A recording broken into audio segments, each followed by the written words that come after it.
দাঁড়ান এটা কাট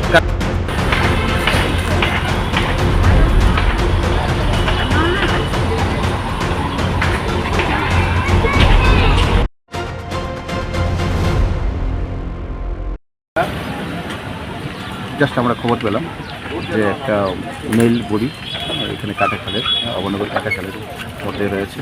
তো ওর সাথে সাথে আমরা আসলাম অফিসারের সঙ্গে দেখলাম যে বডিটা এখনও মুখ নিচের দিকে এবং অলরেডি হাফ ডিকম্পোজড।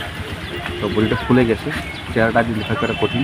তো এখনও কিন্তু লোকালি কেউ বডিটা আইডেন্টিফাই করতে পারেনি। তো আমি অলরেডি থেকে জানিয়েছি ফরেস্ট্রি এক্সপার্ট আসবে, হ্যাঁ আসলে বডিটাকে আমরা দেখে আইডেন্টিফাই আমরা মর্গে পাঠাবো এবং বডিটাকে শনাক্ত করার জন্য এবং কীভাবে তার মৃত্যু হয়েছে এটা আমরা তাদের পোস্টমর্টম